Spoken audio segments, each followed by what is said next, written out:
अस्सलाम अलैकुम। आज हम एक्सक्रीशन के बारे में पढ़ने जा रहे हैं। तो हम देखेंगे कि व्हाट इज़ एक्सक्रीशन। एक्सक्रीशन क्या है। जैसा कि आप जानते हो कि हमने बहुत सी लाइफ प्रोसेस के बारे में पढ़ा है। हमने न्यूट्रिशन के बारे में पढ़ा, हमने रेस्पिरेशन के बारे में पढ़ा, respiration in plants, respiration in animals, हमने ट्रांसपोर्टेशन के बारे में पढ़ा। लेकिन जो ये प्रोसेस हैं या एक्टिविटीज़ जो हमारी बॉडी में हो जाती हैं, इससे क्या होता है, a lot of waste products are formed.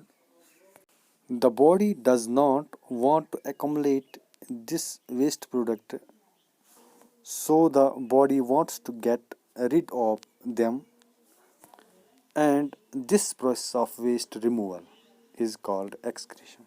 So it is the process of removal of harmful metabolic wastes from an organism's body. अब हम देखेंगे कि जो ये एक्सक्रीटरी सिस्टम है ये कैसे डेवलप होता है प्लांट्स और एनिमल्स में। हमारे इर्द गिर्द कुछ ऐसे ऑर्गेनिजम्स हैं जो यूनिसेलुलर हैं, जो एक सेल के बने हुए हैं। वो कैसे एक्सक्रीट करते हैं, वो एक्सक्रीट करते हैं through diffusion across their body surface. उनके पास ऐसा कोई स्पेशलाइज्ड ऑर्गन नहीं है एक्सक्रीशन के लिए। और वो ऑर्गेनिजम्स जो एक से ज़्यादा सेल्स के बने हुए हैं, जिनको हम बोलते हैं मल्टी सेलुलर एनिमल्स, उनके पास एक सेपरेट ऑर्गन सिस्टम होता है जिस ऑर्गन सिस्टम से वो परफॉर्म करते हैं एक्सक्रीशन। अब हम देखेंगे इन डिटेल में जो एक्सक्रीटरी सिस्टम जो मौजूद होता है प्लांट्स में और एंड ह्यूमन बींग्स में। So why do we need to excrete? We need to excrete to maintain the correct ionic balance in the body, because when harmful materials increases inside the body, it can adversely affect ionic balance in the body. It also maintain correct amount of water in the body, and also toxic level arises in body leading to diseases. अगर ये harmful substances body में रहेंगी तो क्या हो जाएगा, इससे जो हमारी बॉडी है उसको नुकसान पहुंचेगा और हमारे जिस्म में मुख्तलिफ़ किस्म की बीमारियां उठ सकती हैं। और इससे जो हमारी इम्यूनिटी है वो भी इफ़ेक्ट हो जाएगी। Immunity means ability of body to fight against disease. Because of these reasons, it is very important that proper excretion of waste is done. अब हम excretory system in plants का देखेंगे। How do plants excrete the waste materials? अगर हम process of photosynthesis पे एक बार फिर नज़र डालेंगे तो वहाँ पे क्या होता है, हम देखते हैं कि जो कार्बन डाइऑक्साइड है वो कंबाइन होता है वाटर से in presence of chlorophyll and light।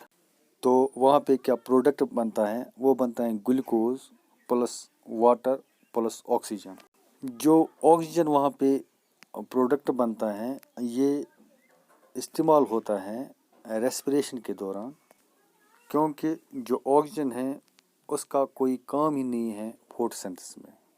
So it has to be given out. So here oxygen is a waste product which is utilized during respiration. इसका मतलब ये कि जो फोटोसिंथेसिस में ऑक्सीजन का कोई काम ही नहीं है, ये एक वेस्ट प्रोडक्ट है। It has to be given out.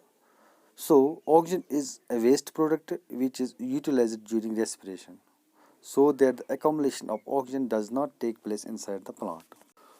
और एक प्लांट में और एक वेस्ट प्रोडक्ट है, वो है वाटर। वाटर जो है वो भी एक्सक्रीट होता है थ्रू ट्रांसपायरेशन से। ट्रांसपायरेशन क्या है? Transpiration is nothing but loss of water from the stomata in the form of water vapours. Plants also excrete in the form of resins, gums, alkaloids like quinine. जो resins हैं ये useful है हमारे लिए, इससे gums बनाए जाते हैं, और जो क्योनाइन है ये useful for medicinal purpose. Plants also excrete through leaves or bark which fall off later. تو یہ کچھ ویسٹس ہیں جو پلانٹس ایکسکریٹ کرتے ہیں اپنی باڈی سے. تو آج کے ویڈیو میں اتنا ہی. کل ہم نیا ویڈیو لائیں گے ایکسکریشن کے بارے میں، ایکسکریشن ان ہیومنز کے بارے میں.